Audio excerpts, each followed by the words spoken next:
y vamos a dar inicio al simposio que tenemos. Es un tema muy interesante, porque los comités de ética asistencial, pues se dicen que son muy importantes.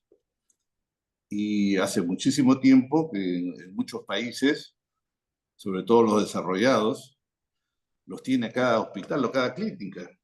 Y tendríamos que hacernos una pregunta: ¿y por qué aquí esto no ha pegado? Bueno, hemos invitado digamos, los exponentes de los comités de ética asistencial. Estamos con el Hospital Rebagliati, estamos con Gatwin Sánchez, que es del Hospital Rebagliati hace muchísimo tiempo, que tiene su comité de investigación, que parece que estuvo también, digamos, tomando los casos asistenciales, pero que después, digamos, se han separado. Hace poco tiempo que, no sé si 2 años, que el comité de Rebagliati ya tiene un comité específicamente para los casos asistenciales. Bueno, está Virginia, que el Hospital del Niño, bueno, se ha caracterizado, eso es una luz, ¿no? Digamos, en este sentido de los comités de bioética asistenciales. Hace muchísimo tiempo que trabaja, tienen muchísimas publicaciones, aparecen tantísimos simposios y son los que llevan la bandera de los comités de ética asistenciales. Nosotros habíamos puesto como título la importancia de los comités asistenciales, de bioética asistenciales, para escuchar, ¿no? Verdaderamente la importancia, y también preguntarnos por qué no hay más comités de bioética asistenciales en el medio. Tiene que haber una razón. Bueno, vamos, ustedes saben que aquí estos videos, digamos, generalmente contamos con 30 asistentes, a veces un poco más.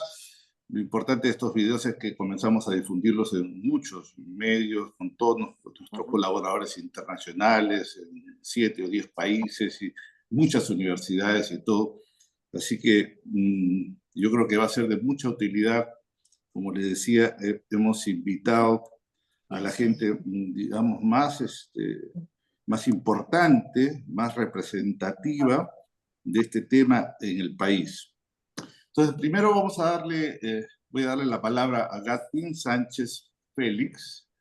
Él es médico, dermatólogo, máster en docencia universitaria e investigación en salud. Es dermatólogo del Hospital Nacional Edgardo Rebagliati Martins, presidente del Comité de Ética Asistencial de este hospital, y es profesor asociado de la Facultad de Medicina San Fernando, la Universidad Nacional Mayor de San Marcos. Gatwin, te escuchamos. Bien, buenas noches. Voy a compartir mi ponencia. Sí, estás con la vía libre, puedes hacerlo.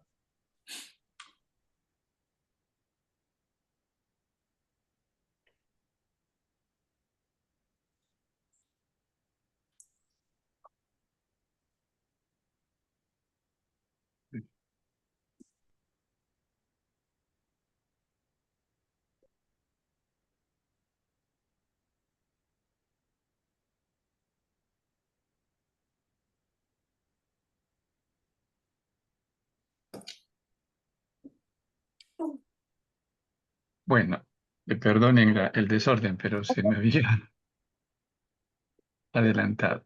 A ver, para hablar sobre la bioética asistencial en el Hospital Rebagliati, es importante recordar más o menos el derrotero, la historia de cómo nació el interés por la bioética asistencial. Entonces, voy a hacer una breve historia.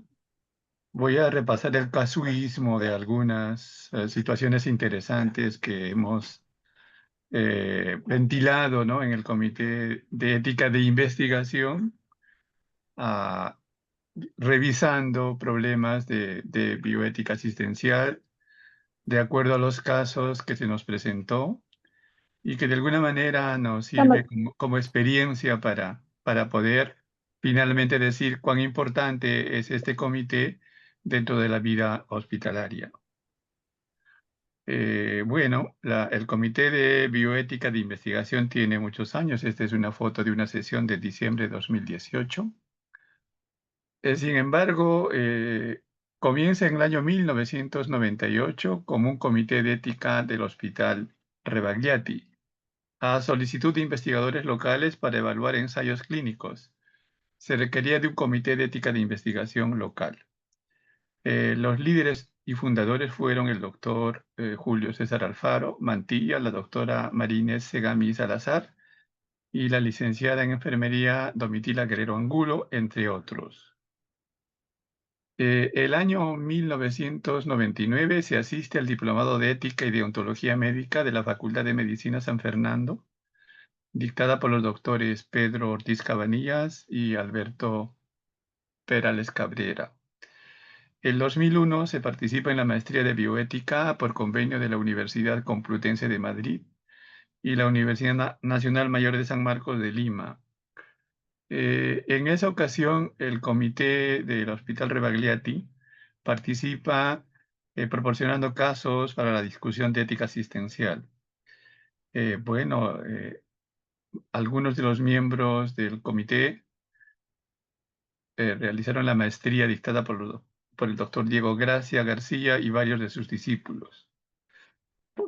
El Comité de Ética de Investigación Rebagliati pues acumula experiencia en la evaluación de proyectos de investigación, como es natural, patrocinados o no patrocinados por la industria, pero igualmente, como señalé, se participa en la evaluación de casos de ética asistencial, porque se hacía el requerimiento de estos problemas para la asesoría en el ámbito de la bioética en los casos que se presentaron en el hospital. Por lo tanto, se acumula una serie de casos paradigmáticos. Los voy a enumerar, no pretendo discutirlos a profundidad. Si se da el espacio, tal vez lleguemos a revisarlos. Este es el caso 1. Se trata de un recién nacido sin función renal, por agenesia renal. Los padres se niegan a la peritoneodiálisis que le planteó el servicio de nefrología pediátrica. Sin embargo, se logra por intervención del comité de ética, que tenía como personal, como miembro del comité, a una licenciada en asistencia social.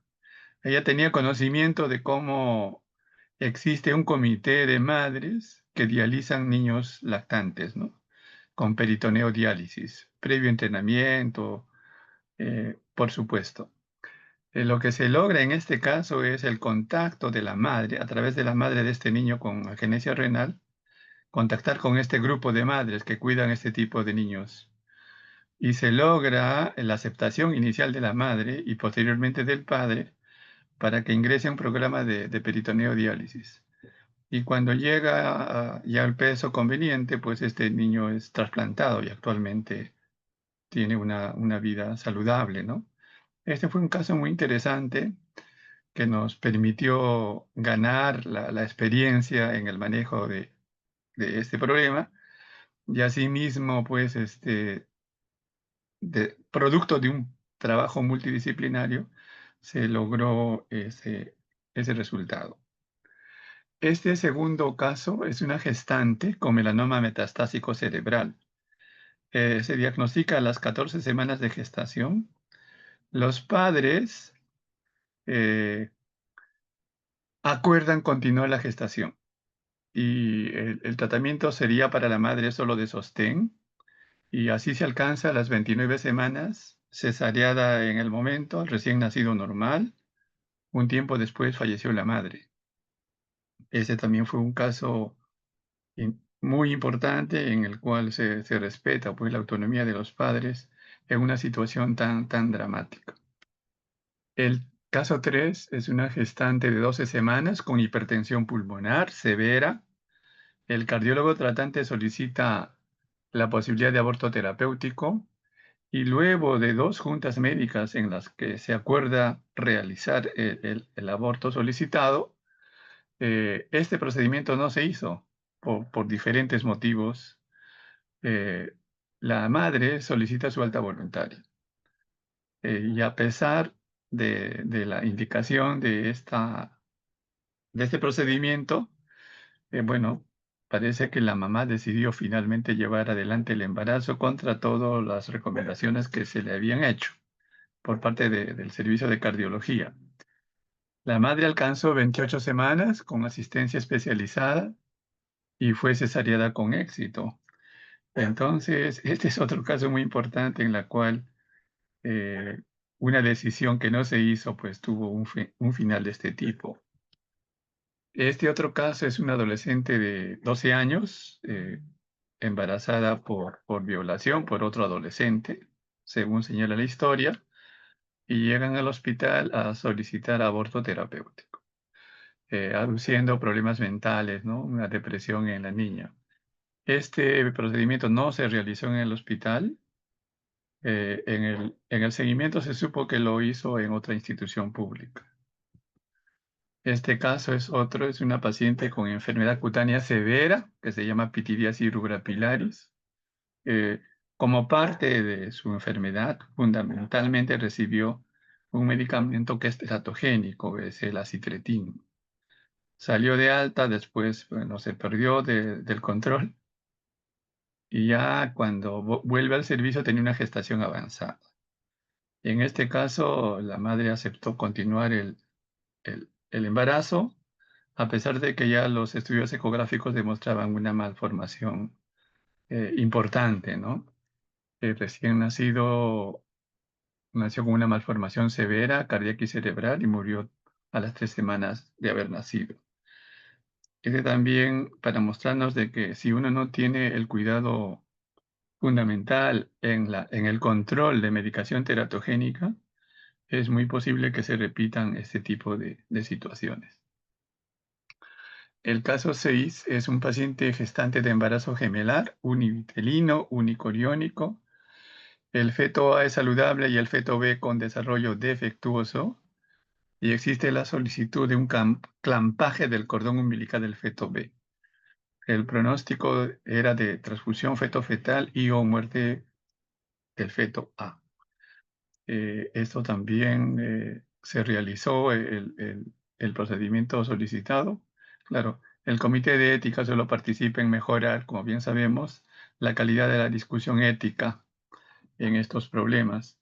La decisión técnica finalmente lo tiene que desarrollar los servicios involucrados en el cuidado de estos casos. El caso 7 es una gestante de 32 años, embarazo de 14 semanas, con feto ecográficamente con malformación fetal y drops fetalis.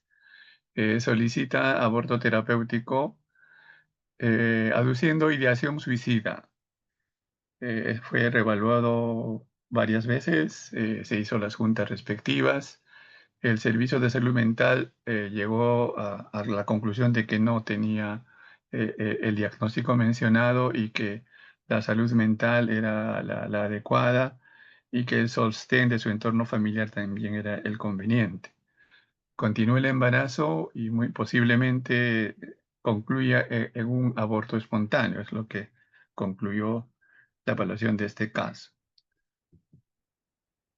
Una foto de agosto 2023 del Comité de Ética de Investigación. El caso 8, que creo que lo conocen varios miembros que estaban presentes en esta reunión, es un niño con secuela grave por reanimación cardiopulmonar por paro cardíaco que ocurre durante una intervención quirúrgica. Queda con una secuela muy importante que limita pues, el desarrollo y el desempeño de este niño. Y además tiene la complicación de ser diagnosticado de una leucemia. La leucemia diagnosticada, este niño tiene una infección severa, intrahospitalaria, que no era tributario por ese hecho de quimioterapia, y los padres solo por el tenor de la carta de la participación en la discusión de este caso, solamente solicitaban terapia paliativa, dada la situación de su pequeño. Este caso es muy interesante, se discutió más de una vez y hubo una solicitud de uno de los miembros del Comité de Ética Asistencial en averiguar bien la salud mental del niño. Y actualmente el último reporte que tenemos es que este niño se ha recuperado de la sepsis, está mucho mejor. Y bueno, pues bueno, la terapia paliativa quedó pospuesta, ¿no? Porque eso no estaba en una situación terminal propiamente dicho. Ese es creo que el último caso que presento, con la finalidad de motivar la discusión y la importancia de un comité de ética asistencial en un hospital de la complejidad como es el Hospital Rebagliati. Desde julio del 2024 se tiene la resolución de creación del Comité de Ética Asistencial, ya separada del Comité de Ética de Investigación.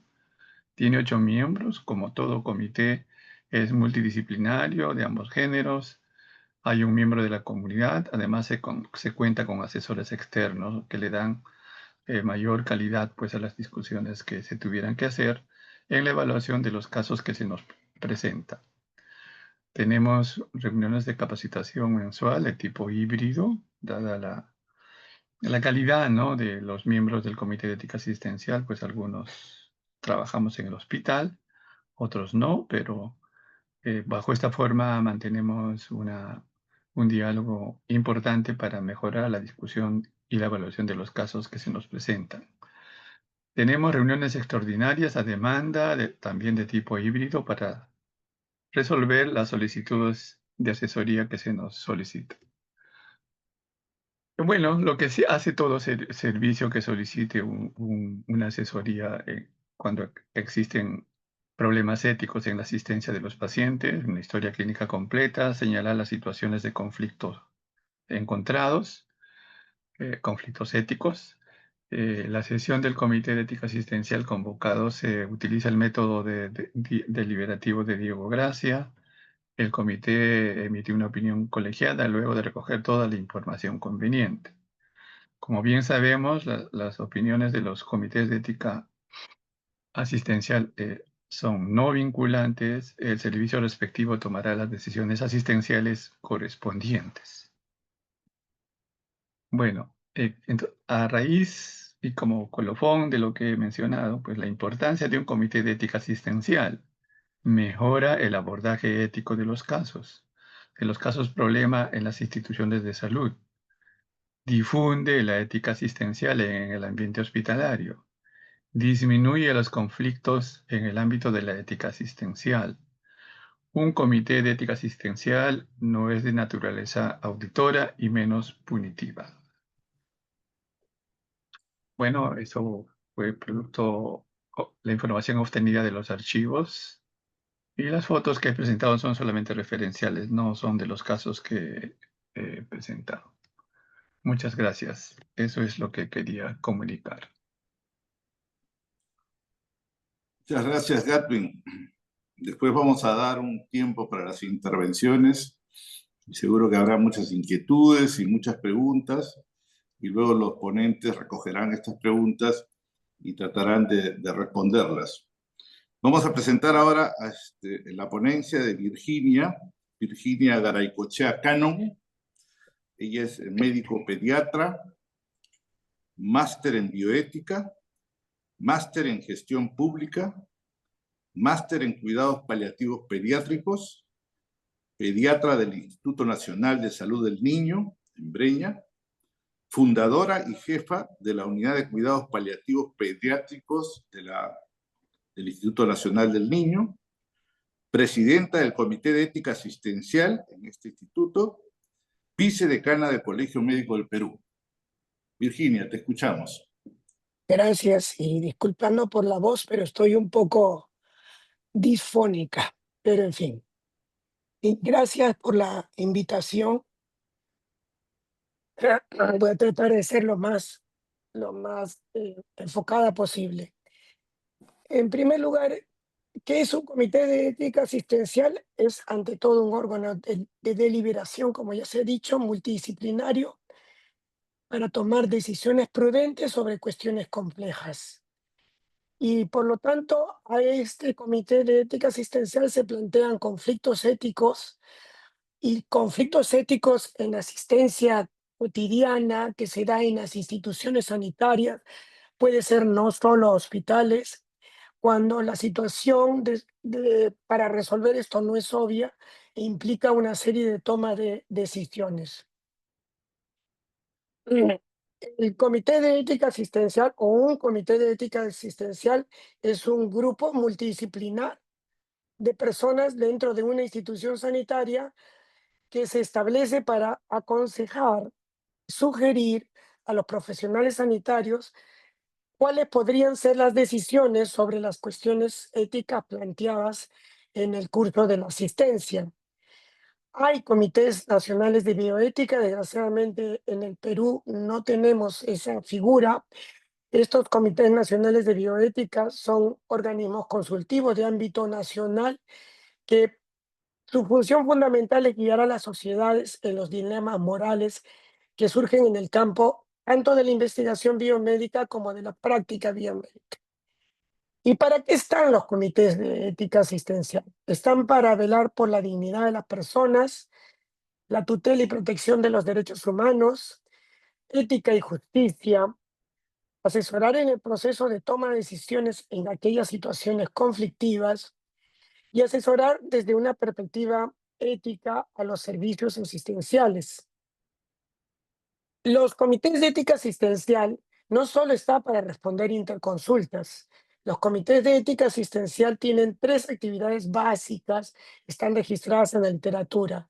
Una, formación, enseñanza e investigación en bioética. Dos, discusión de aquellos casos clínicos que se presentan. Y tres, elaboración de protocolos y recomendaciones de actuación. No son funciones del Comité de Bioética para amparo jurídico de los profesionales sanitarios. A veces nos dicen, hacemos la interconsulta al Comité de Bioética prácticamente por protocolo, por si acaso haya problemas legales después. No sirve para eso, ya les hemos dicho. Tampoco sirve para emitir juicios sobre la conducta ética de los profesionales.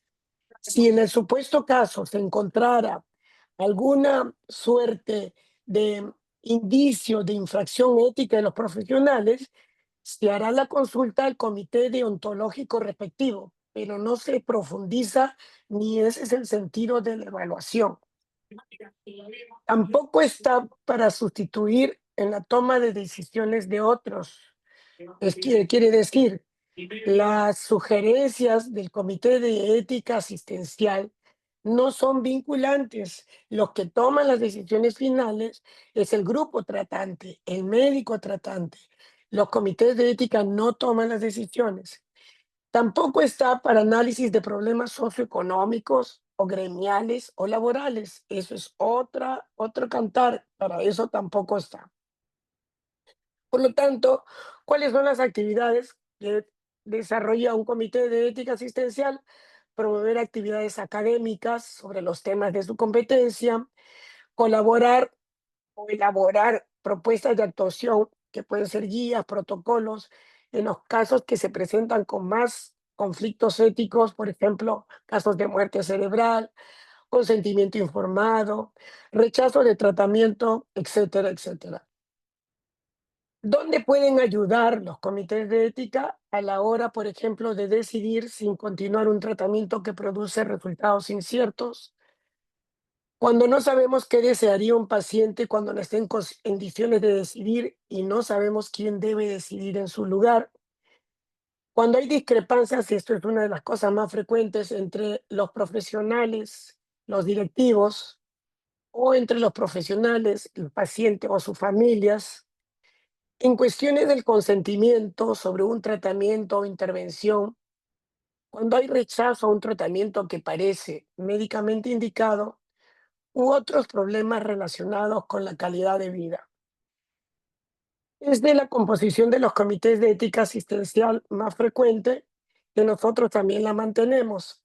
Médicos, nosotros tenemos médicos de la especialidad médica, de la especialidad quirúrgica e incluso un emergenciólogo, un psiquiatra o psicólogo, enfermeras, trabajadora social.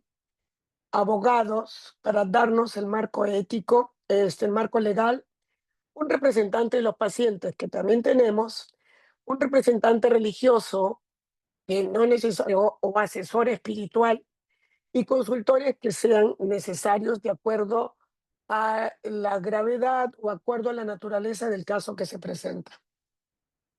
¿Qué se requiere en líneas en macro que tengan requisitos los miembros de un comité de bioética?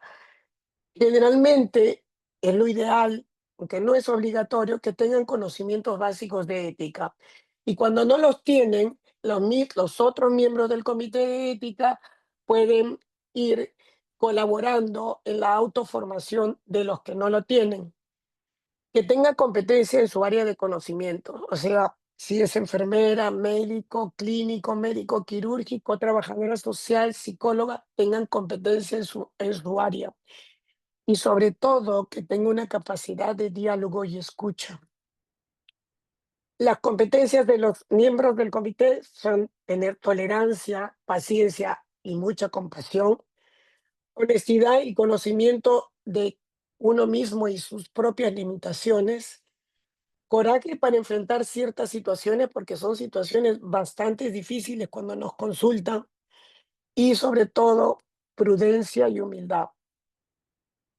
¿Cuáles son los prerequisitos que nosotros hemos establecido al interior del comité para poder acceder y poder hacer una adecuada evaluación de un caso que nos alcance una historia clínica correcta y completa? A veces la completamos nosotros incluso también, tener la competencia profesional para la discusión científica y proceder al interior del comité a la valoración de los problemas, ¿no? Y deliberación de los conceptos éticos. Para lo cual, ¿qué tienen que hacer los servicios que nos solicitan la opinión del comité de ética? Hacer llegar una comunicación al comité, generalmente es en formato de una interconsulta, con la solicitud de intervención del comité de ética para un determinado caso, y lo que le pedimos bastante es que nos planteen claramente cuál es la pregunta o situación en la que desean ser asesorados. ¿Por qué? Porque a veces los casos son de tanta complejidad y tienen tantas aristas que no podríamos como comité de ética abordarlos. Por lo tanto, le decimos, sí, comprendemos el caso, lo estamos evaluando, pero dime en qué deseas que te ayude. Acompañar el resumen de la historia clínica, y si consideramos necesario, se coordina una reunión con el equipo tratante, con los médicos tratantes, y en el caso de nosotros también a veces con los familiares, los papás, porque yo trabajo en un hospital pediátrico.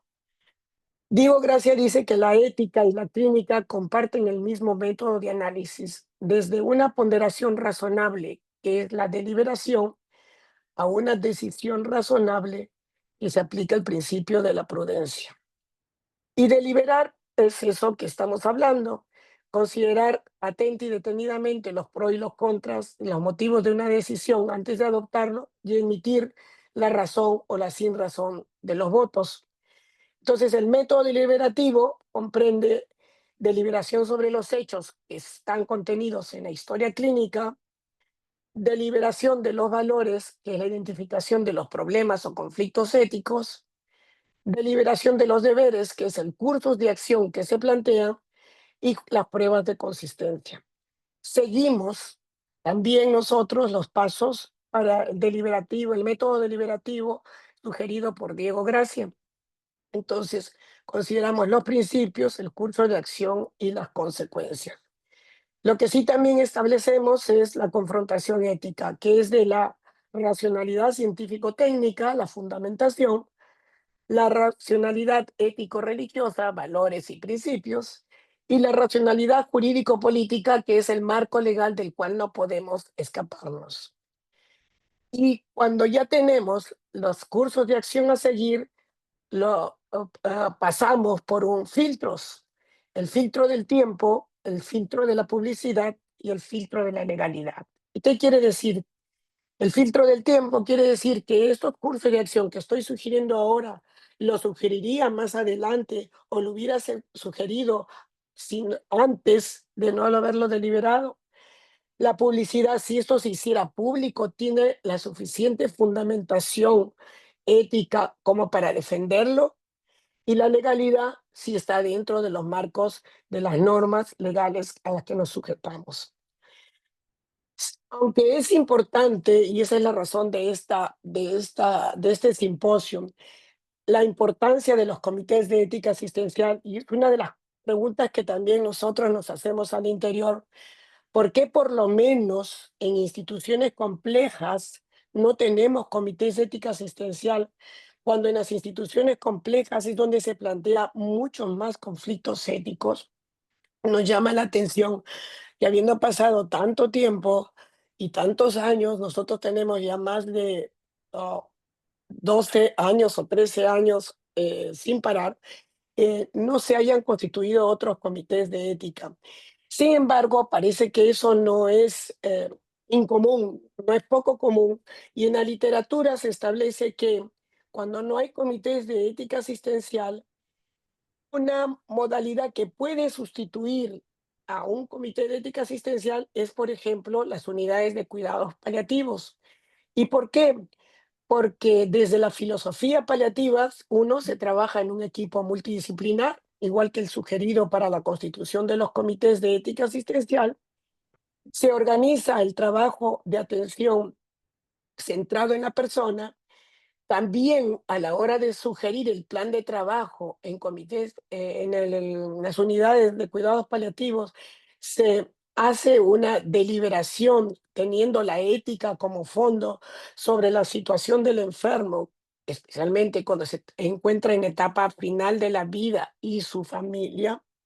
Entonces, esto es una forma de resolver. De hecho, la OMS en la pandemia COVID planteó que, de no haber comités de ética asistencial para toma de decisiones, sobre todo para la prelación de atención en UCI a los pacientes graves, los, las unidades de cuidados paliativos podían ayudar y sustituir a los comités de ética asistencial, que tampoco se produjo, aunque se sugirió. Otras alternativas a los comités de ética asistencial son protocolos de actuación diseñados por la propia institución sanitaria, o sea, cómo actuar ante determinados casos que pueden plantear conflictos éticos. Por ejemplo, en casos de los testigos de Jehová, plantear un protocolo de acción a hacerse en tal institución sanitaria. Y con eso también se evitan conflictos. Claro, en estos protocolos de actuación a veces puede prevalecer un planteamiento utilitarista o economicista, y ahí habría que tener mucho cuidado. Otra forma de plantear esto cuando no tenemos en cada institución sanitaria comité de ético asistencial es un asesoramiento desde un centro de bioética donde se concentran los expertos, se hace un equipo multidisciplinario experto en ética asistencial, y ese brinda asesoría a los hospitales o instituciones sanitarias de su ámbito geográfico, por ejemplo.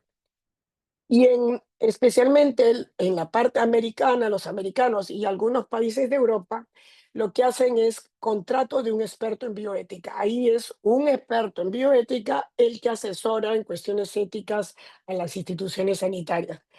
La cuestión aquí que es aporte de es un solo profesional, no es un trabajo multidisciplinario. ¿Qué problemas pueden afectar al comité de ética asistencial?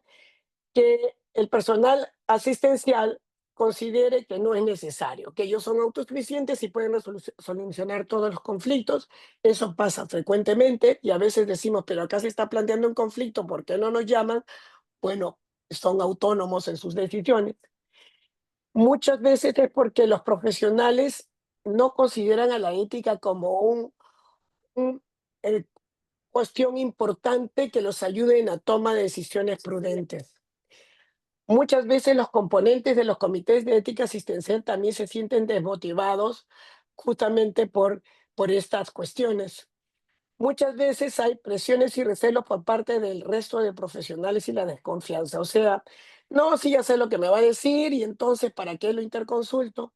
Lo consideran un elemento burocrático o pueden considerarlo, especialmente en la parte privada más que en la pública, un medio de control de gerencia, cuando no tiene nada que ver con el eso, y cuando a veces se privilegia el aspecto jurídico sobre el ético. Aquí les presento la foto de la instalación en el año 2010 del Comité de Bioética Clínica que hasta la fecha trabaja. Ahí estaba el doctor Chimabuco, director general. Contábamos con el invitado que era Pablo Simón Lorda, que estuvo en esa oportunidad y nos honró con su presencia, y se instala el comité. Y aquí recibimos la visita de Diego Gracia con los miembros del comité. En esa época, el doctor Miguel Chávez, que está a la izquierda, él era el presidente del comité. Y este es más o menos el flujograma que nosotros tenemos para, para la solución de consultas, los servicios asistenciales. Entonces, hacen una interconsulta y evaluamos si es urgente. Si es urgente y requiere una respuesta rápida, pueden ir 2 a 3 miembros del comité, no el comité pleno, 2 a 3 miembros que estén disponibles, van, evalúan el caso, deliberan y emiten el informe que se alcanza al servicio que nos ha demandado. Y ese informe preliminar pasa a una reunión del comité pleno para una segunda deliberación y ver si necesita algunos reajustes o correcciones.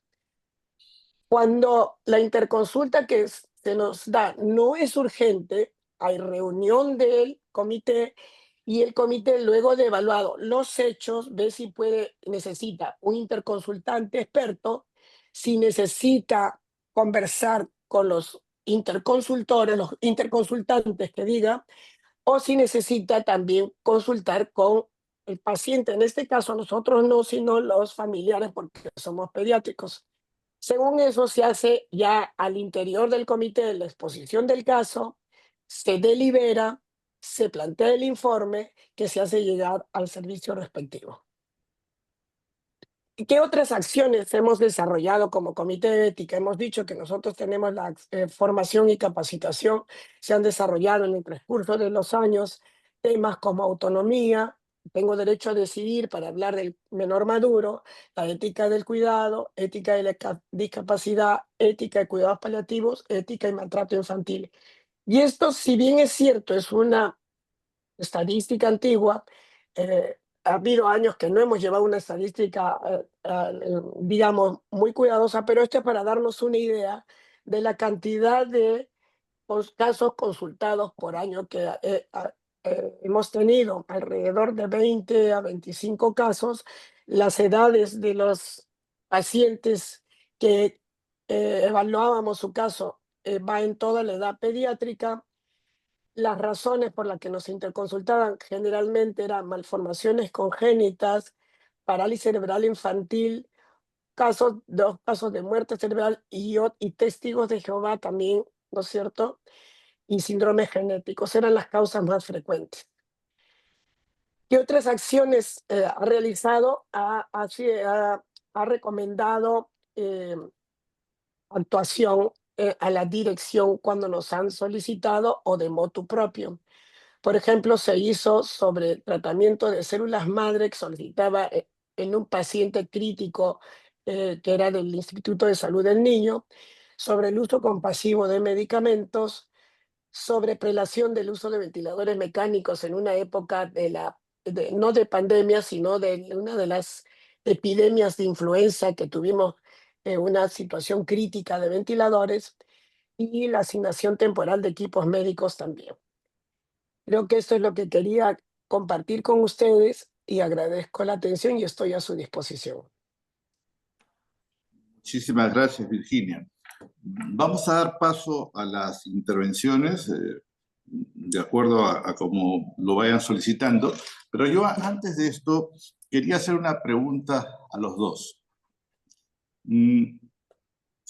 ¿Qué pasa con esto de las corrientes en en un comité de bioética asistencial, porque, lógico, yo veo de que ustedes, tanto el Rebagliati como el niño, tienen una influencia de Diego Gracia, con su, ¿no es cierto?, con su corriente deliberativa, ¿no?, que no es tampoco una de las, digamos, más grandes corrientes que existen en el mundo, ¿no? Tenemos la liberal, la utilitarista, la personalista, la principialista.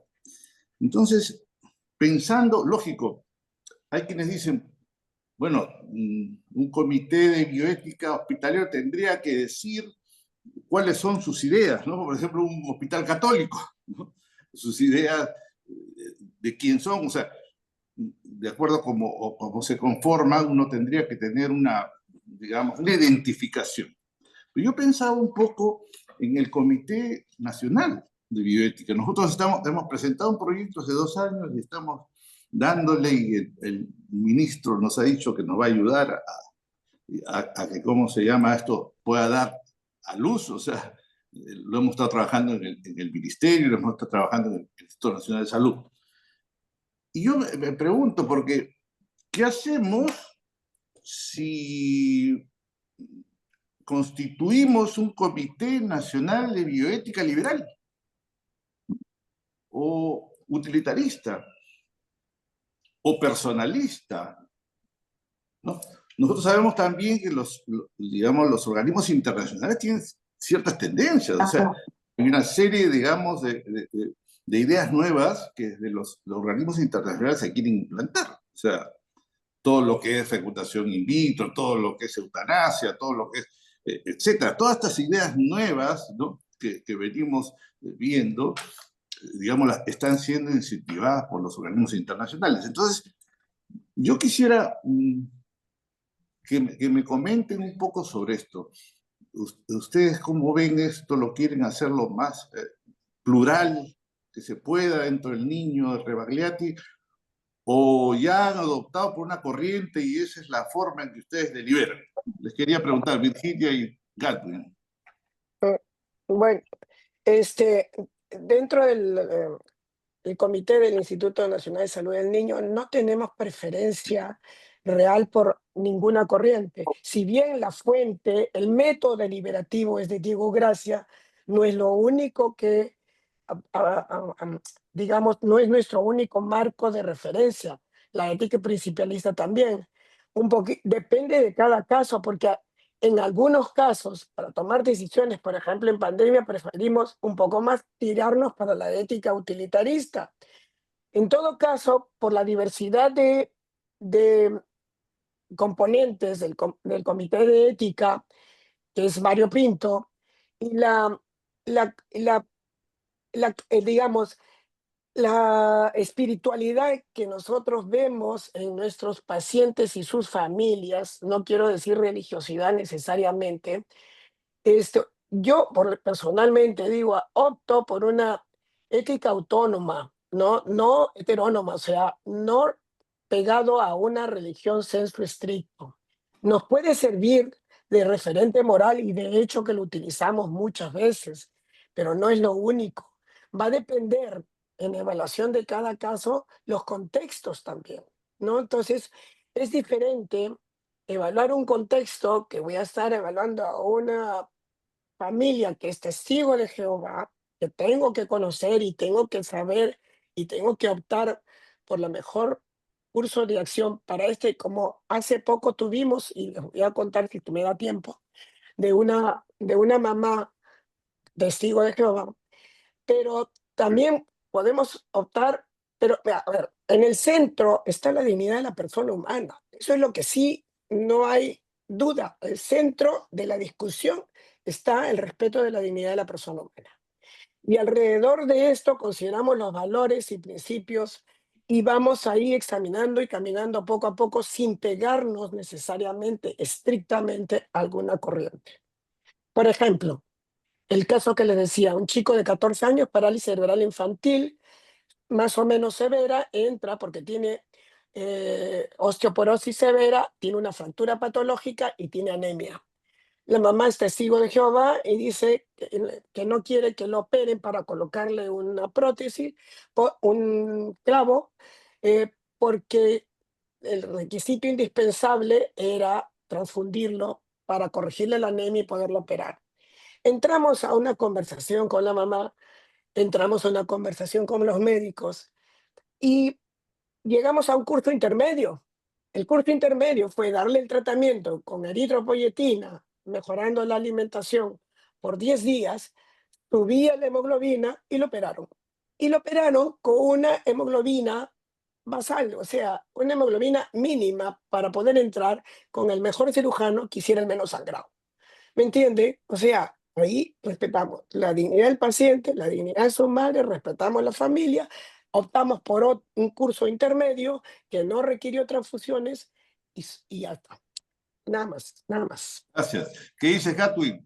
Yo creo que la pluralidad es la mejor decisión y además, como un equipo de ética asistencial es multicomponente, de múltiples profesiones, múltiples confesiones tal vez, y además cada uno tiene diferente formación, ¿no?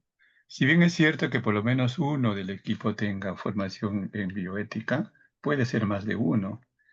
Entonces yo creo que confrontar las corrientes es interesante, pero finalmente la decisión tiene que ser, digamos, deliberativa y debe ser por consenso, ¿no? Es que es lo ideal. Y lo que dice la doctora es fundamental, ¿no? La dignidad es el eje sobre el cual gira cualquier otra decisión que se tome con los casos que se nos presenta para la discusión respectiva. Muchísimas gracias, Gatwin. Me han solicitado la palabra Edgar y Miriam. Edgar es muy conocido por todos, bioeticista, ¿no? De la UDEP. ¿Eh? Tenemos tu micro apagado, Edgar. Edgar Tejada. Tenemos tu micro apagado. ¿Ahora me oyes? ¿Me oyes un poco? Sí. A ver, Edgar, por favor. Bueno, Te escuchamos. mira, gracias por invitarme primero, pero sobre todo yo quiero agradecerle a la doctora Bengoechea y por supuesto que al doctor Sánchez también, porque nos han ilustrado bastante sobre una temática que es tan crítica. Nadie que haya tenido el tiempo de ejercer medicina por más o menos prudencialmente, yo no puedo decir cuántos años he ejercido porque se dan cuenta de mi edad, ¿no? Hemos tenido problemas éticos en la asistencia de nuestros pacientes. Yo quiero contarles un solo caso, si me permites darme el tiempo. Hace 1000 años, más o menos hace 50, en Nueva York, yo estaba haciendo una pasantía en una emergencia de un hospital, ilusionadísimo, por supuesto, porque veía métodos nuevos, material nuevo, personal, etc. Y llega un pobre chiquito atropellado por un ómnibus que le habían roto el vaso. Y ese hospital era muy rápido, llamaron a todo el personal, vino el cirujano de abdomen de niños, digo, inmediatamente a sala de operaciones. Y comenzamos a armar las cosas para sala de operaciones y surge una enfermera y dice, los padres están afuera, me parece que eran, no sé si eran testigos de Jehová o qué religión, pero ellos dicen que a su hijo no lo pueden tocar. O sea, no se le puede poner ni siquiera un endovenoso porque su religión se lo impedía. Yo me quedé pasmado porque realmente para mí fue un shock tremendo. Un peruanito que iba a uno de los centros más grandes de emergencia del mundo, no se podía atender a una criatura, se iba a morir delante de nosotros. Un médico hizo algo que ojalá algún día pudiéramos hacer aquí en nuestra patria. Agarró el teléfono, llamó a un juez de turno que estaba pendiente, me imagino, para una serie de accidentes. Vino el juez, le quitó la patria potestad a los padres, le dio la patria potestad al cirujano y en 20 minutos operó esa criatura. Pero eso es una anécdota simplemente que acá en nuestra patria, lamentablemente, es muy difícil que la cumplamos, ¿no? Entonces, lo que sí quiero yo mencionarles, como lo saben los que me conocen, yo me he hecho en la bioética de Monseñor, que ahora es Cardenales Grecia, nuestra bioética personalista, que tiene diferencia con la bioética principalista. Miren, ¿cuál es el primer postulado de la bioética, de nuestra bioética personalista? Defender la vida, es nuestro primer principio. Miren, justamente cuando yo estaba en Estados Unidos, había gente que defendía el aborto así con un descaro tremendo, porque decían que era un principio ético, porque el primer principio, perdón, el nuestro es humanístico, el primer principio principalista, lo nuestro es humanista, lo de ellos es principalista, su primer principio dice autonomía. Entonces, muchas mujeres se agarraban de eso para decir que el embrión era su cuerpo y los médicos le daban la razón porque decían, tiene derecho a decidir sobre su cuerpo. Entonces, causas así son las que nos tenemos que enfrentar los médicos que hacemos ejercicio profesional. Y la doctora y el doctor Sánchez nos han dado ejemplos clarísimos y contundentes de cómo un comité de bioética bien llevado, ¿no?, puede salvar vidas. Hemos oído varios casos de vidas salvadas. Entonces, yo creo que lo que tú dices es importante, quizás que podamos de repente, con el nuevo gobierno que va a entrar en el mes de julio del próximo año, no sé cómo, crear comités de éticas que tengan fortaleza para defender la vida de todas las personas que acuden a los hospitales. Porque no es solamente lo que yo les he contado, es un caso anecdótico y la doctora también nos ha contado un caso similar, pero no tan dramático, de una religión que prohíbe que intervengan con su hijo. Pero nosotros, por ejemplo, si hubiera pasado eso actualmente en un centro hospitalario nuestro, ¿cómo conseguimos un juez que venga a medianoche para que le quite la patria potestad? Tendrá que venir el fiscal a hacer un juicio, pasar las horas y morirse la criatura. No tenemos esas facilidades. Entonces, lo que tú has sugerido me parece que es importante, que existiera un comité de ética que tenga la autoridad suficiente como para poder intervenir así automáticamente en estos casos. Reitero, doctora, mi agradecimiento y quiero decirle que yo también soy pediatra, así que me siento orgulloso que una pediatra tenga esta inquietud bioética y lo mismo mi agradecimiento al doctor Sánchez. Gracias. Gracias, Edgar. Bueno, por si alguien no lo conoce, a Edgar, que es un bioeticista Dios muy mío. importante, decía yo, de No la mucho. Universidad de Piura. Él ha sido, pues, director del hospital De la clínica angloamericana. de la clínica angloamericana durante muchísimo tiempo. Ha 11 sido años. el delegado de la Pontificia Academia de la Vida durante muchísimos años también. 11 años Bueno, también. te agradecemos, Edgar. Miriam Si me Falla. permites un minuto, Sí. permíteme alimentar mucho mi soberbia y decirles que el final de mi trabajo en la Pontificia Academia por la Vida, que fue desde el año 2003 hasta el 2004, 2003 hasta el 2014, fue que me nombraron como delegado laico al simposio, al 15º Sínodo de los Obispos. Participé como experto en bioética y en otro momento les contaré anécdotas de ese simposio. Muchas gracias, Sergio. Muy bien, también es miembro de la Red Peruana de Bioética Personalista. Bueno, Otra, sí, con todo otra gusto y con gran orgullo. colaboradora nacional nuestra, digamos, que es muy importante dentro de la bioética nacional, la conocen muchísimo en el Colegio Médico, es la filósofa Miriam Falla. Ella es doctora en filosofía por la Universidad Católica de Argentina. Miriam.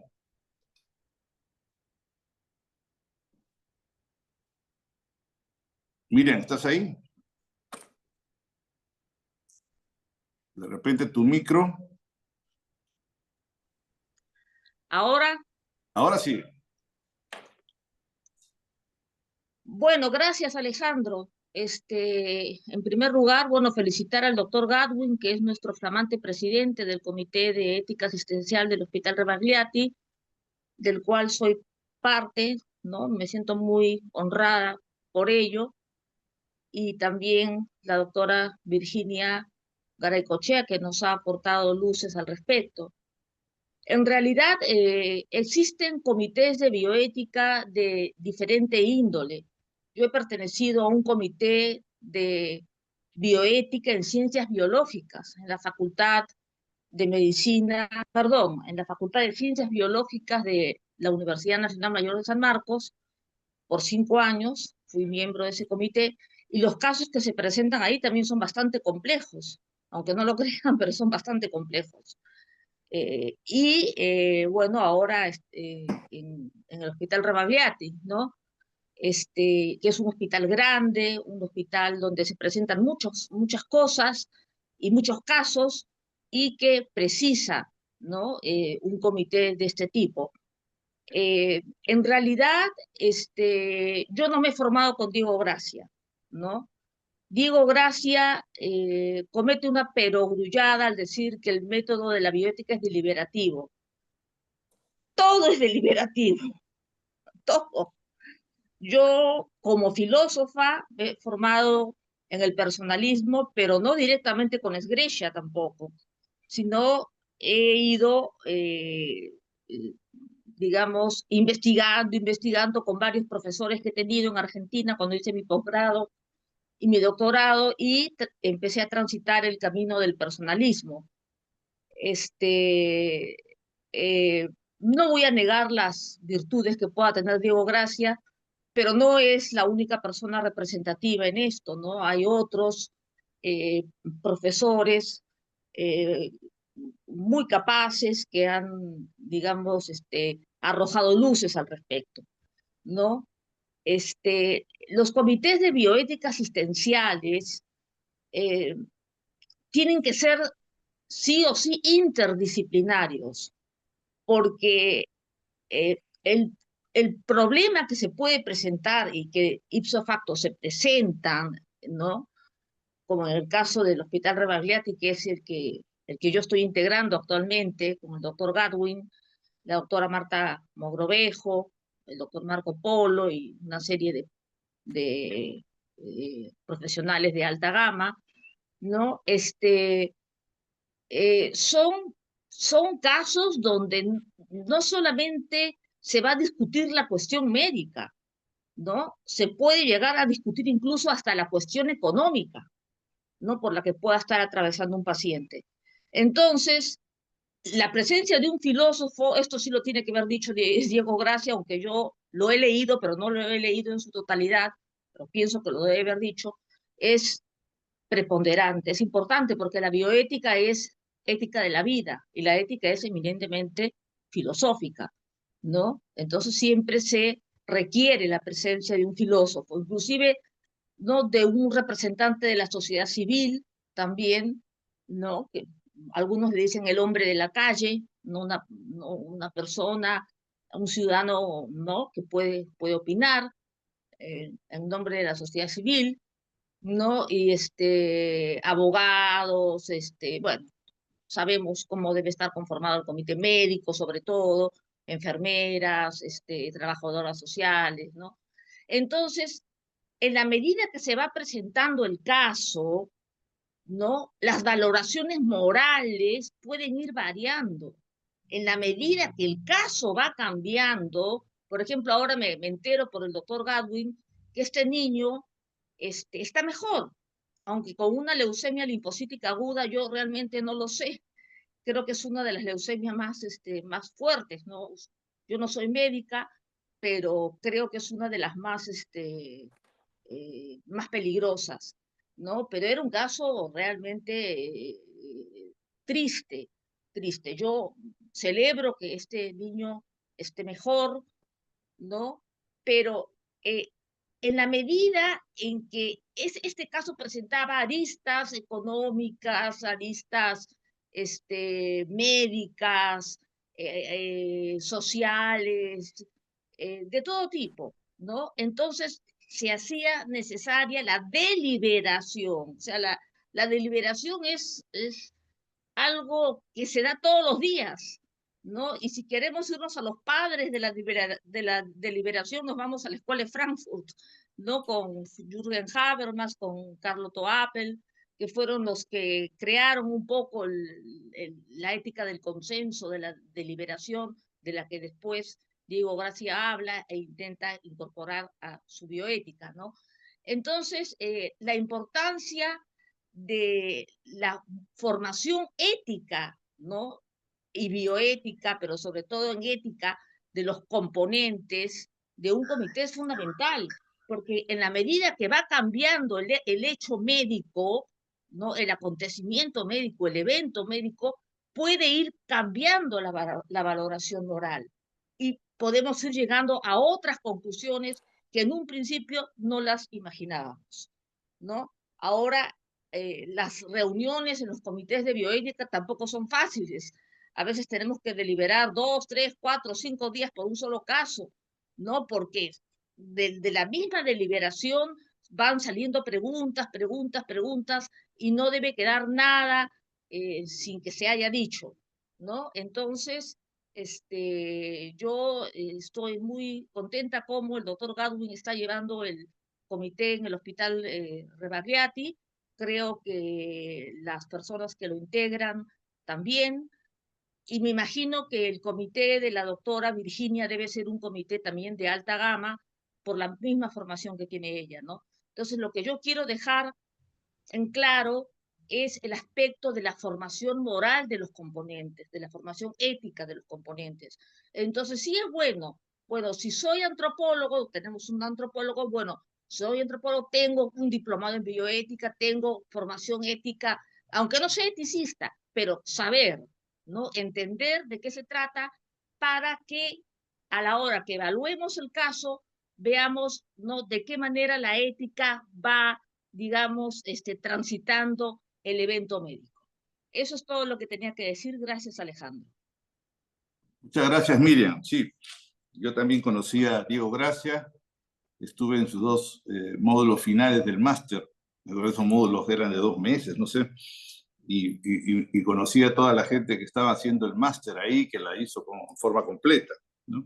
Según tengo entendido, Diego Gracia es filósofo, además de psiquiatra e historiador. Y entonces... Es de todo. Bueno, quizás, ¿no? Y sí, le doy un poco la razón a Miriam con esto del deliberativo, a menos que nos lo enseñen, ¿no? Nos digan una cosa contraria, pero esto del deliberativo quizás parece más una metodología, ¿no? que una corriente, ¿no? Porque ¿dónde situaría yo a Diego Gracia los 4 veces que lo escuché? De ninguna manera personalista, por más de que él ha nacido, sus orígenes son personalistas, pero no sé, Diego Gracia es más utilitarista, o sea, él tiene otra corriente. Entonces es importante eso, ¿no? Porque se van formando los comités, tenemos los 2 principales comités asistenciales del país, son el Niño y Rebagliati, y los 2 tienen influencia de Diego Gracia, que, digamos, hace un máster de bioética que viene de la OPS, y viene una serie de personas, digamos, Adela Cortina, y qué sé yo, una serie digamos, de filósofos y de gente bioeticista muy importante, pero que tienen una tendencia parecida a la de él.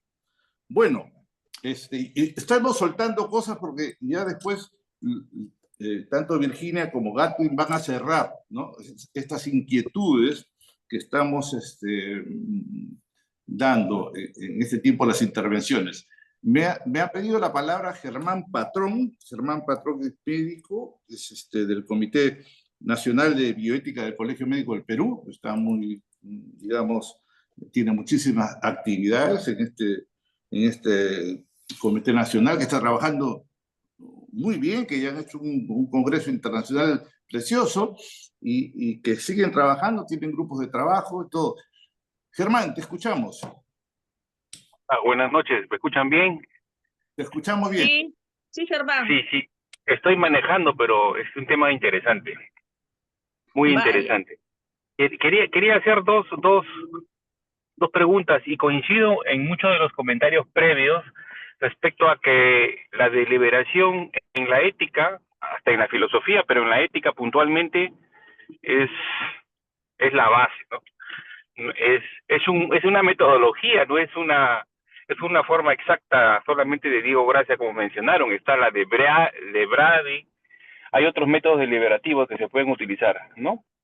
En los comités de ética grandes que han mencionado, Rebagliati y el Hospital del Niño, ¿hay alguna forma de controlar? Pongo de control, porque cuando uno, si bien es cierto, una cosa es la metodología y otra cosa son las corrientes principalista, utilitarista, contractualista y todas las que pueden existir, estas corrientes que te van a permitir analizar según sea el caso. perfecto, debería ser así, porque la bioética es así, con esa visión amplia que tiene que tener siempre. Pero cuando tú comienzas a utilizar algún tipo de método, te vas a ir para un lado o para el otro, generalmente. Entonces, ¿hay algún método de control para eso? Que han considerado, no sé, rotar los métodos, de alguna forma rotarlos un tiempo con, no sé, Diego Gracia, otra forma con Brady. Hay 3 o 4 principales metodologías para deliberar. Esa es mi pregunta para los expositores. Y la segunda es, si existe una norma técnica, y si bien es cierto, comenzaron las exposiciones mencionando que por qué han pasado tanto tiempo y solamente hay 2 principales comités de ética asistencial en hospitales grandes, y debería estar en muchos lugares, principalmente hospitales, porque también se llama comité de ética hospitalaria, ¿no? Comité de ética asistencial, por algo es ese nombre. ¿Hay alguna norma técnica, hay algún proyecto de ley, alguna cosa que se pueda hacer o que se está haciendo? Gracias. Muy bien, por favor, si ustedes me ponen su vídeo, si prenden su vídeo y levantan la mano, me van digamos, a facilitar el que les dé la palabra, ¿no? Está por ahí Raúl, que conversamos con él, que estaba muy interesado en el tema. Raúl es psicólogo. ¿Estás por ahí, Raúl? Bien. No sé si quieran ir respondiendo Virginia y Gatwin, hasta que se animen los otros, la otra gente que quiere intervenir. Es solamente 2 cositas de todo lo que se ha dicho. Una, preferimos evitar la judicialización. Que aludía el doctor que llamar al juez. Bueno, ahora no se llama el juez, se llama el fiscal y las respuestas son rápidas, las tenemos en el hospital. Le digo que no se demora mucho porque cuando el fiscal no puede venir, lo que autoriza es la decisión médica que se tome. Y la decisión médica que se tome, cuando nos llaman a nosotros, siempre es ver por el bien superior del niño. Entonces, por ahí esa parte, y preferimos desde el comité evitar la judicialización. Lo otro es con respecto a los métodos. La metodología de la deliberación puede ser de Diego Gracia, pero la deliberación es la deliberación. La metodología es qué paso seguir. Nosotros no hemos contemplado cambiar ningún, rotar por otros métodos, porque ese nos parece el adecuado desde el punto de vista del comité para hacer un análisis ordenado, ¿no? Conocer los hechos, hacer la valoración de los conflictos, buscar los cursos de acción y dentro de esos. También es cierto, como dijo la doctora Falla, los casos son tan complejos que nos podemos demorar muchas sesiones del comité antes de poder sugerir incluso los cursos de acción intermedios, que es donde generalmente encontramos la salida a los conflictos. Pero sí, son complejos, demanda mucho estudio, mucha deliberación, mucho traer fuentes bibliográficas que nos ayuden, llamar a expertos cuando es necesario, y esas cosas.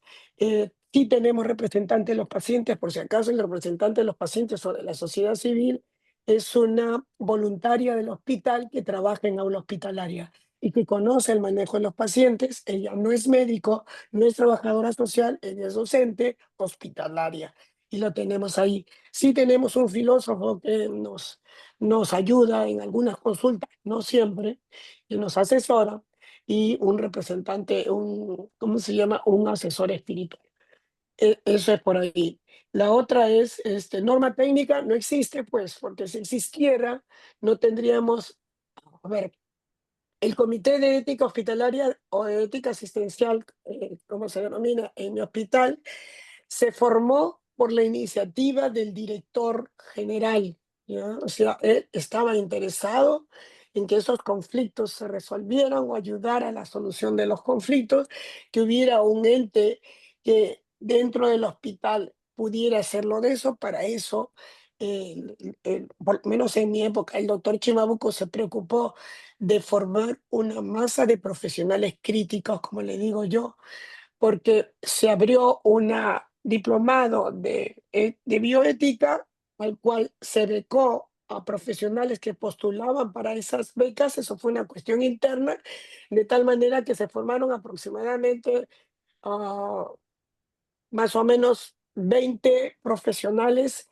multidisciplinarios. Ahí estaban psicólogas, psiquiatras, trabajadoras sociales, médicos también, enfermeras también. Entonces fue multidisciplinario para poder tener una masa de profesionales que pudieran ayudar y formar la reactivación del comité de ética. El primer comité de ética hospitalaria se formó en el 2003, pero tuvo una corta vida, se descontinuó después en el segundo, que es el 2010, y ese es el que pervive hasta ahora. Nada más, nada más. No tenemos norma técnica a nivel nacional de ninguna clase. Gracias. Gracias, Virginia. Gatwin. A ver, en relación a los métodos, bueno, tal vez sea por la formación o por la información que se maneja, utilizamos el método que Diego Gracia propuso, ¿no? Sin embargo, hay otro método, el método del casuismo, ¿no? De Johnson, que en realidad no utilizamos mucho. Y yo creo que el consenso siempre va a ser digamos, el lugar común, ¿no? Donde se logren acuerdos para llevar a buen fin los casos que se nos consultan. Como bien ya se ha dicho, ningún extremo es bueno, ¿no? Ni blanco ni negro. La zona de grises a veces es la mejor solución para los problemas que se nos plantean. Solo eso. Gracias. Bien, estoy viendo aquí dentro de las asistentes a Manuel Pérez Martinot. Manuel Pérez Martinot, que es de la Cayetano Heredia, médico de la Cayetano Heredia, que acaban de hacer un libro, ¿verdad? Está muy interesante. Manuel, ¿quisieras decir alguna palabra?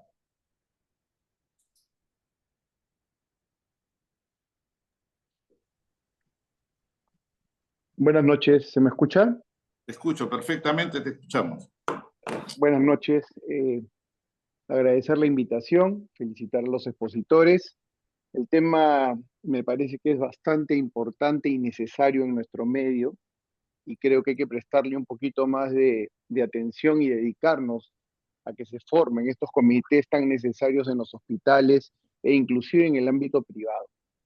Los problemas de bioética y sobre todo de los dilemas que se presentan en el tratamiento de nuestros pacientes es algo que lo vemos a diario y desgraciadamente muchas veces no hay cómo afrontarlos. Entonces yo creo que deberíamos aunar esfuerzos para poderlo trabajar y poder sacar las normativas necesarias para que se puedan formar estos comités. He escuchado detenidamente las presentaciones de ambos expositores con mucha experiencia. Compartí una mesa con la doctora Garaycochea hace muy poco tiempo en el Colegio Médico y comparto muchas de sus opiniones, ¿no? Veo que hay un poco de recelo con el tema de Diego Gracia. Yo también tengo un poco de influencia de él, pero en realidad yo no creo que sea tan importante eso. Yo creo que al final métodos pueden haber muchos, pero al final lo que se quiere es que se cumpla uno de ellos para poder llegar a una solución final, ¿no? Que en este caso, como dijo el doctor Sánchez, es llegar a un término medio. En estos casos es lo más prudente. Muchas gracias. Muchas gracias, muchísimas gracias. Bueno, tenemos aquí en el WhatsApp que me piden, Manuel Pérez Martinot, muchas gracias. Me piden que le pida, por favor, que hable a Julio César Alfaro. Julio César Alfaro, que lo tenemos aquí presente. Mantilla, Julio Alfaro Mantilla. Julio, ¿nos podrías dar alguna palabra? Tu micro está apagado. Ahora sí. Bueno, decía que con todo gusto me gustaría participar y sobre todo agradezco que se me haya invitado. ¿Qué puedo decir yo? Un poquito más fuerte, Julio.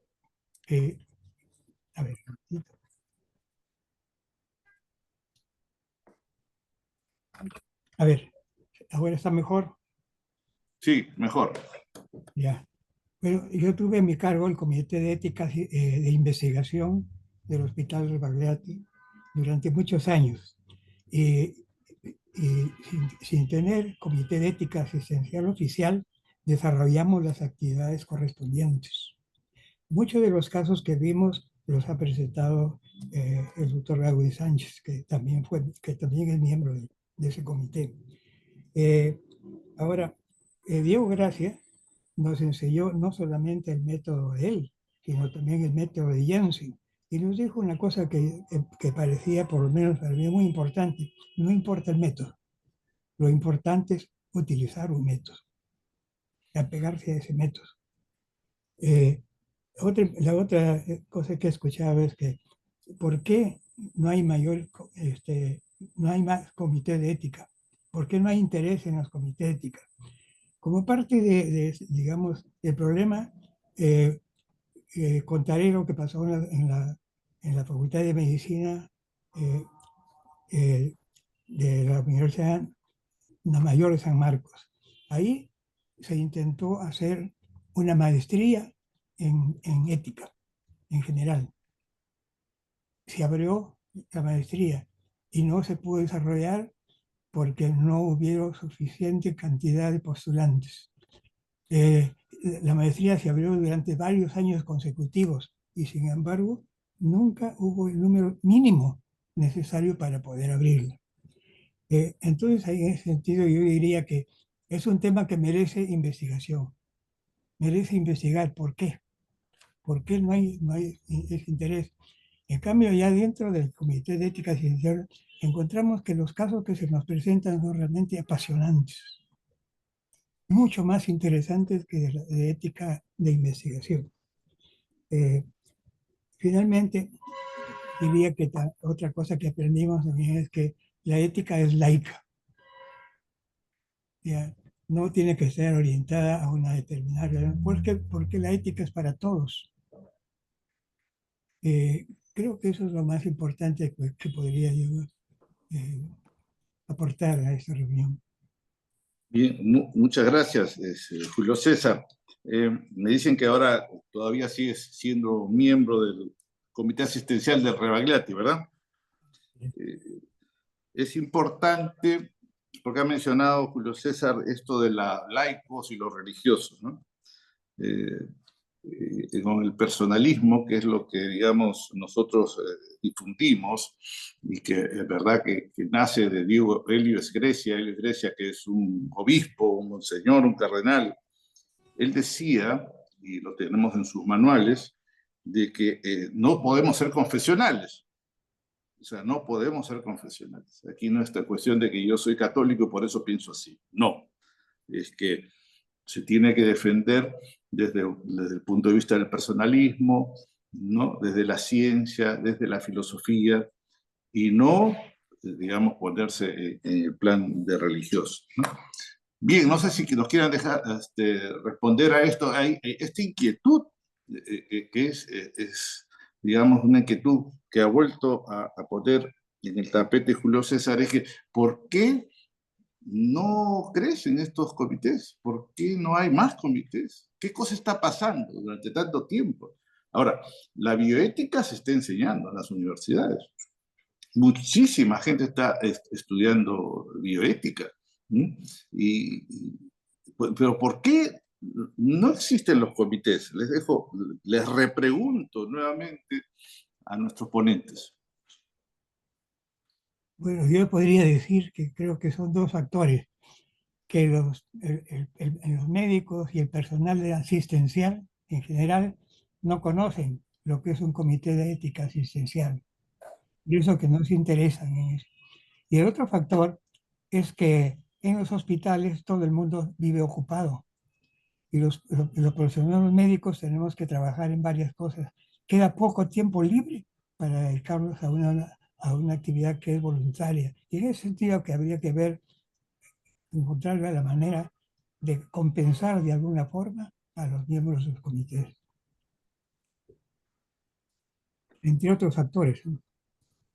Virginia, Gatwin. Para mí, por ahí entra por otro lado. Corre paralelo en la falta de interés de la ética con la deshumanización de la medicina. O sea, en la medida que la medicina se ha vuelto más tecnicista, tecnocientífica, ocupándose de la parte eminentemente biológica del ser humano, ha perdido la mirada del ser humano como un ser multidimensional, con una psique, con un espíritu que se desarrolla en una comunidad y que los médicos eh, han ido centrando su interés sobre todo en la rama, en la parte tecnocientífica, como decía al principio, pierden interés pues en la ética porque no va por ahí su aprendizaje o ganas de progresar en su saber, ¿no? Entonces los jóvenes no le encuentran la parte práctica del asunto, porque para el joven es todo problema solución. Uno, dos, la juventud es inmediatista, ¿no? No se sienta a reflexionar, a deliberar, ni siquiera lo que pasa a ellos mismos como seres humanos. Si dónde están, a dónde se dirigen, cuál es su meta, cuál es su futuro, tampoco. El médico está pensando en lo que es inmediato, en lo que puede hacer ahora y no piensa en el futuro. Entonces, por ahí, y ahora no solo es el médico, en general los profesionales de la salud. Entonces, yo creo que esa parte de la deshumanización de los profesionales de la salud, de las profesiones de la salud, va junto con esta pérdida de la visión mucho más profunda, mucho más humana que nos da la ética, ¿no es cierto? Dejamos de reflexionar sobre asuntos eminentemente humanos, casi, casi, por lo menos en la ética médica, ¿no? Entonces, y yo creo que por ahí es el asunto. Entonces, cuando se convoca, como decía el doctor Alfaro, a maestrías de bioética, primero vas a tener que abrirles el coco a los estudiantes y decirle, los seres humanos somos más que una maquinaria. Los seres humanos somos personas, ¿no es cierto? Y que tenemos este, otros, por decirle componentes, aunque no es la palabra que encuentro ahora la más buena, pero tenemos otras dimensiones, otras cosas que constituyen la persona humana. Por ahí es mi análisis por ahora. Gatwin. Creo que coincido plenamente con la modernidad que nos ha involucrado pues el avance de la medicina, ¿no? El tecnicismo, el inmediatismo, entonces eso invade la vida no solamente de nosotros, que ya hemos recorrido bastante en la medicina, sino de los jóvenes que piensan, sobre todo cuando abordan especialidades, más prefieren la instrumentalización, ¿no? O sea, donde se hace procedimientos, eso es lo que priorizan. En lugar de tener una conversación y una anamnesis o un abordaje, por lo menos clínico, ¿no? Importante.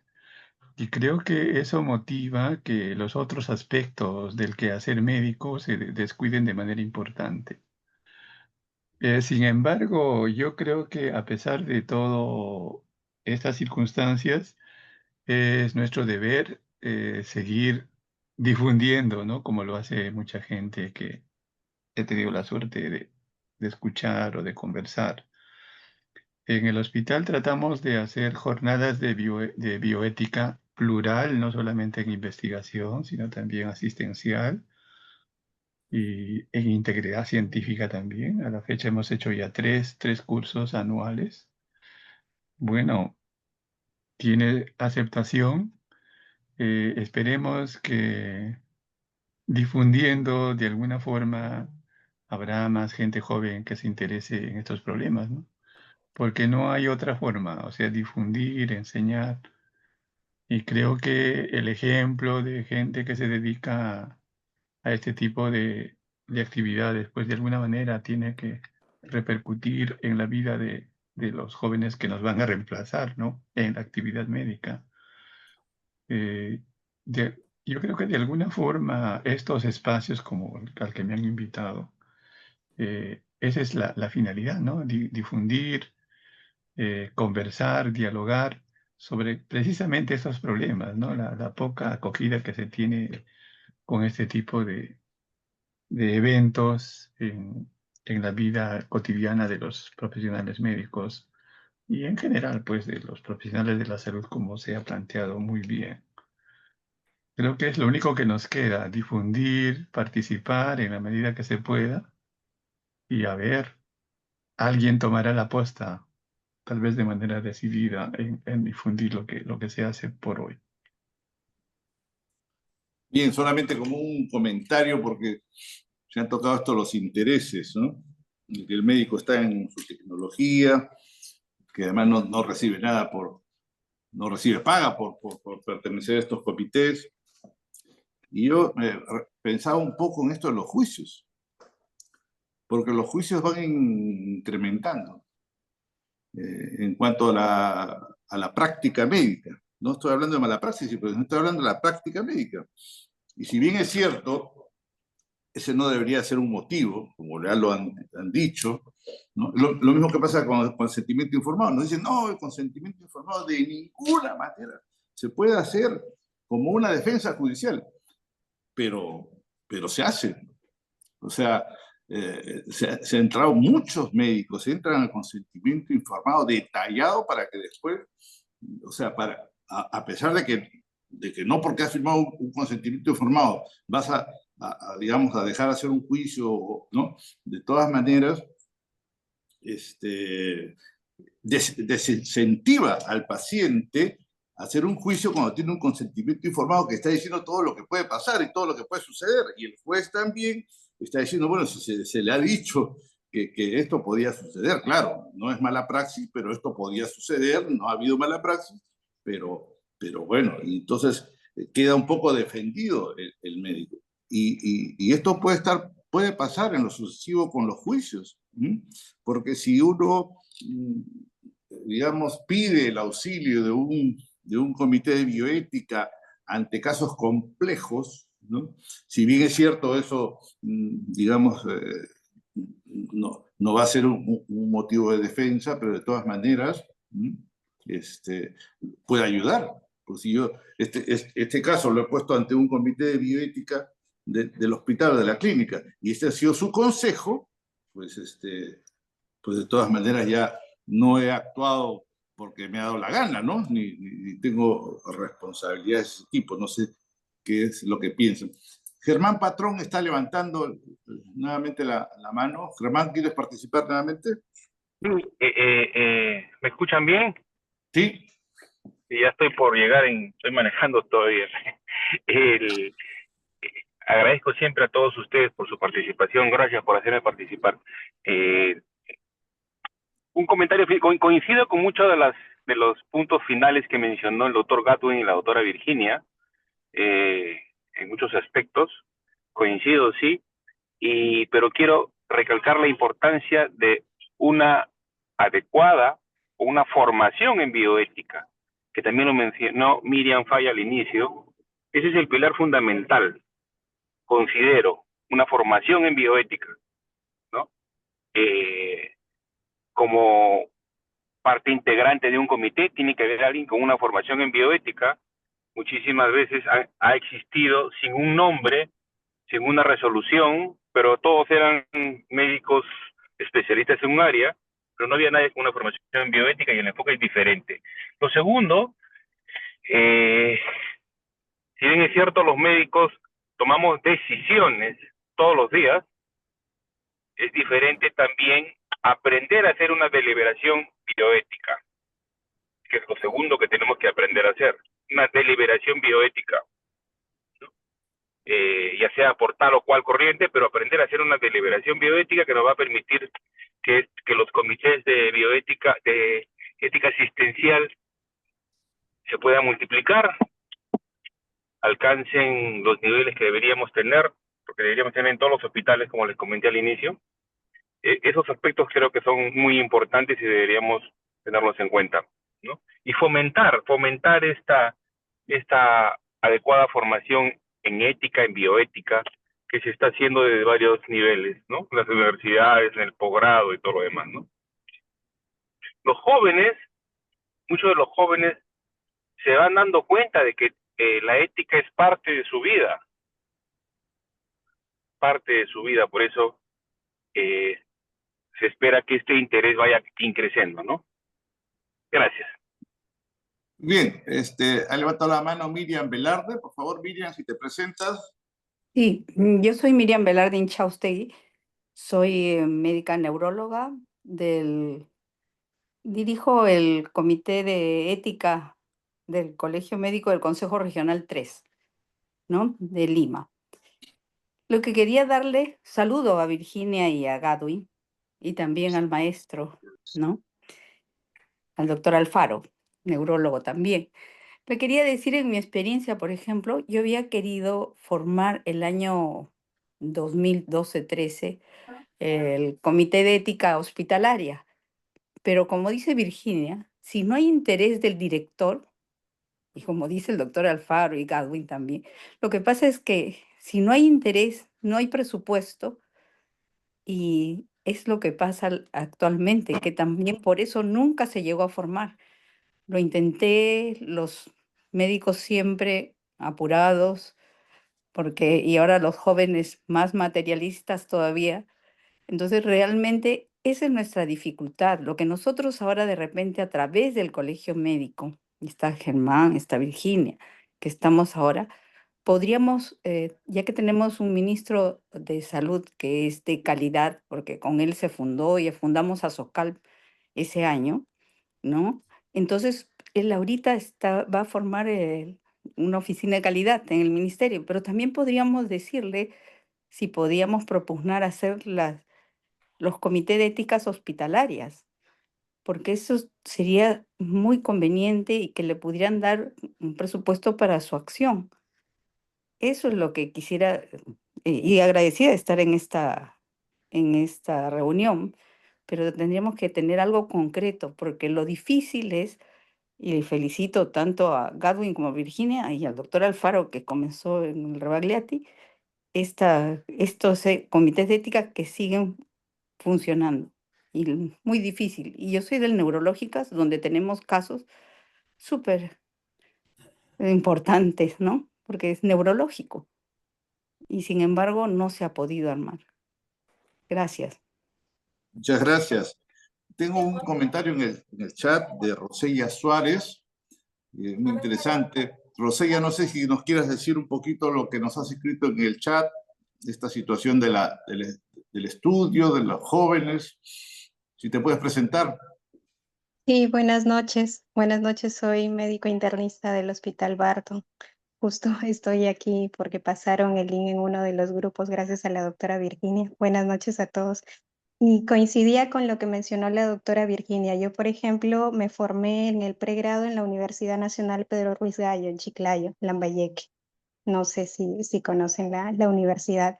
Y llevamos un curso de ética en el pregrado, pero la verdad fue bastante corto y sin mucha profundidad. Entonces, muchos de nosotros a nivel de pregrado no hemos tenido esa formación en bioética, ¿no? Y hubiera sido bastante importante porque ahora que tengo alumnos de pregrado de universidad, veo que ellos sí lo llevan y tratamos de inculcar a partir en ellos, ¿no? Este gusto por querer entender todos estos problemas bioéticos. Y yo lo hubiera querido tener en mi época, ¿no? Pero no lo tuve, lo estoy teniendo recién ahora, ¿no? Entonces creo que el no haber tenido esa formación hubiera cambiado un poco las cosas y no empezar a hacerlas recién, ¿no? Y lo otro es el punto de la deshumanización, ¿no? Realmente sí estamos deshumanizados, ¿no? Por ejemplo, en mi hospital, el impedir que un nieto pueda entrar a ver a su abuelo que está por fallecer, por decir, ¿no? Por poner un caso, ¿no? Y pedirle a uno de los médicos que por favor le permita el ingreso porque ya va a fallecer su abuelo y es necesario que pueda despedirse y que no entienda eso, ¿no? y que lo vea como que no es algo fructífero para el paciente ni para el nieto, ¿no? Entonces es algo difícil de entender para los que estamos ya metidos en esto, pero no se entiende. Sin embargo, para los médicos actuales es como que no tiene ningún beneficio, no hay que hacerlo, no hay que por qué darnos un tiempo para ponernos a razonar sobre ello, ¿no? Y simplemente no lo permiten. Entonces, es parte de los problemas, de cómo ven los jóvenes ahora los problemas, ¿no? Quieren solucionarlo de manera rápida y si no guardan ninguna relación con la patología del paciente, que lo ven solo como un diabético, como un hipertenso, como un paciente oncológico, no lo ven de manera integral, ¿no? Entonces no toman en cuenta estos detalles y no se dan el tiempo de poder discutir sobre estos detalles y de cambiar las cosas, ¿no?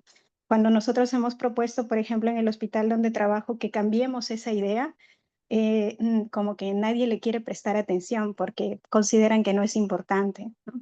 Entonces sí considero de que, por ejemplo, yo tengo 39 años, sí me hubiera gustado poder llevarlo de una manera más profunda en el momento que me tocó llevarlo y no tener que recién ahora prestarle esta atención que le presto ahora y estos ojos que le presto ahora, ¿no?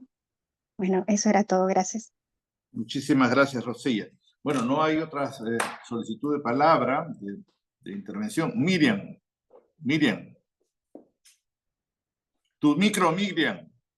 Tu micro. No. Tienes que desmutear. Ahora sí. Ahora sí. No quería dejar de mencionar, como a la doctora Rosela acaba de decir que tiene 39 años, yo tengo algunos más, tengo algunos más, y fui paciente del doctor Tejada, fui paciente pediátrica del doctor Tejada, o sea, yo era una niña cuando él me atendió, yo lo recuerdo al doctor de 30 y pico de años, ¿no? Entonces, siempre lo recuerdo en la clínica angloamericana, siempre lo recuerdo. Y también quería mencionar que cuando el doctor Julio César Alfaro, a quien yo respeto y admiro mucho, fue presidente del comité del Rebagliati, nos convocó al doctor Wagner y a mí como asesores externos, ¿no? Y compartimos un caso de alto voltaje, porque él debe acordarse del caso, porque él me contó en qué terminó el caso, porque yo no sabía que había terminado el caso, ¿no? Y sí, era un caso de alto voltaje, y para mí ahora es un honor estar en el comité y que él esté también ahí. No quería dejar de decir esto. Gracias, doctor Tejada, por haberme atendido de chica, ¿no? Necesitaba sus atenciones. Muchísimas gracias y gracias a ti, Alejandro, por el simposio. Muy bien, vamos a terminar el simposio. Como dijimos, vamos a tener una última palabra de los ponentes sobre todas estas cosas que hemos estado comentando. De repente ellos piensan que hay que clarificar algunas cosas que no hemos entendido bien y digamos, puntualizarlas, ¿no? Yo, de todas maneras, en mi intervención he dejado esto, los juicios que les parecen a ellos, y esto va a hacer que incrementen los comités de bioética, pero ha habido una serie de intervenciones que ustedes procesarán y esperamos que nos hagan su última, digamos, intervención para terminar el simposio. Creo que podemos comenzar por Virginia, que es la que expuso después de Gadwin, ¿no? Virginia. Ok, con respecto a los juicios, bueno, es toda la movida de la medicina defensiva, ¿no? O sea, hacemos las cosas para defendernos de un probable problema judicial y no pensando en el paciente. Parte de la deshumanización. Ahí hay intereses económicos en juego y creo que no debemos caer en este juego ni de juicio ni de medicina defensiva. Se hace lo que se tiene que hacer con los pacientes pensando en ellos como personas y en cómo, desde el punto de vista de la medicina basada en la evidencia, medicina basada en la ética. Yo tengo solamente para comentar, tengo 6 MBS, ojalá que me acuerde de todas, es un medio invento mío. Medicina basada en evidencia es con el conocimiento científico al día, mantener la competencia profesional. Medicina basada en la ética porque es nuestro marco de referencia.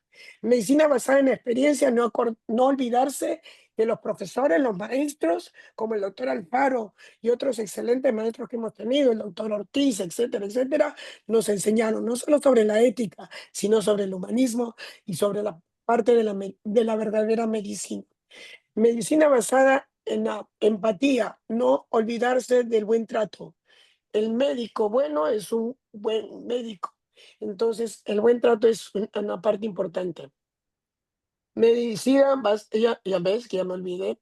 Entonces, la otra es medicina basada justamente en la experiencia, la sabiduría, la ética, y ya no me acuerdo. Bueno, pero la cosa es, eh, y el segundo punto, dentro de los comités de ética también tenemos como funciones velar por el respeto del derecho de los pacientes, ¿no es cierto? Como decía la doctora Rosela, no le dejaban entrar al nieto a ver un abuelo. Eso desde el punto de vista ético también termina siendo este, un falto de el principio de beneficencia, ¿no es cierto? Por un lado, y el principio de no maleficencia. O sea, no estamos pensando solo en el abuelo, estamos pensando en el nieto que no va a poder despedirse del abuelo. O sea, cosas tan simples como esta también tienen una connotación ética que hay que pensarlas. El no lavarse las manos en los ambientes hospitalarios tiene una connotación ética. No te lavas las manos, transmites infecciones intrahospitalarias, eres mal eficiente. El llegar temprano al trabajo y cumplir tu horario laboral tiene una connotación ética, el principio de justicia. Y así el escribir con buena letra, el escribir con buena letra tiene una connotación ética. La historia clínica y las recetas son para los pacientes. Si ellos no entienden qué cosa estamos haciendo por ellos, o sea, si los jóvenes entienden que la ética es de la vida diaria, creo, y bajarla, no solamente del, no quiero desmerecer la parte filosófica, pero hacerla digerible para ellos, quizás enamore a los jóvenes a continuar profundizando en esto que es lo que le falta. Ese, nada más. Gracias. Gadwin. A ver, de acuerdo con lo que se ha dicho, pero hay dos cosas que siempre yo les digo a los estudiantes. Los médicos solamente tenemos dos pilares fundamentales. Estar donde se debe de estar quiere decir que si me programan un consultorio de 8 a 12, pues tengo que estar de 8 a 12. En segundo lugar, estar capacitado siempre en lo que sé hacer, en lo que debo de hacer. Y lo que no sé, tengo que derivar. Yo creo que la mayoría de los problemas que se dan en el hábito cotidiano, ¿no? En el ambiente cotidiano es eso, ¿no? Médico llega tarde o médico se va temprano. O médico no hace lo que debe de hacer. O lo que se ha dicho, no explica a cabalidad lo que prescribe. Son cosas menudas del trabajo cotidiano que si uno las observa y las mantiene y las mejora, seguramente que su desempeño profesional va a ser mejor. Indudablemente, dentro del marco global, que es el trato humano y ético a los pacientes que se nos encarga atender. Y agradezco por tener espacios como este, porque nos permite conversar, tal vez no solamente de los logros, sino de las frustraciones en tratar de hacer las cosas cada vez mejor. Pero sin embargo, ese es el camino, ¿no? Tenemos que avanzar con lo que se tiene y con lo que se puede. Más de una vez escuché medicina basada en la evidencia, ¿cierto? Medicina basada en la experiencia, también, muy bien. Pero trabajamos con la medicina de la existencia, con lo que hay, con lo poco o mucho que nos pueden dar los centros hospitalarios, la estructura, el trabajo administrativo, que finalmente es el sostén de que el desempeño médico sea más cabal, más humano y más ético. Ese sería el mensaje que quisiera dar esta noche. Y gracias nuevamente. Muchísimas gracias, Gadwin, Virginia. Bueno, han estado con nosotros estos dos grandes exponentes de la de la ética, de la bioética, de los comités de la bioética, Gatwin Sánchez Félix, Virginia Garaycochea Cano, que además es vicedecana del Colegio Médico del Perú. Agradecemos muchísimo sus exposiciones, agradecemos muchísimo a las personas que han intervenido, agradecemos muchísimo a la gente, a las personas que han asistido al simposio. Como siempre, después haremos un resumen de las intervenciones y los compartiremos con ustedes para que nos aprueben lo que hemos escrito y después lo difundiremos en forma personal, a muchísimos contactos que tenemos, y también lo publicaremos en la revista de la Asociación de Clínicas Particulares, que tiene una difusión muy importante.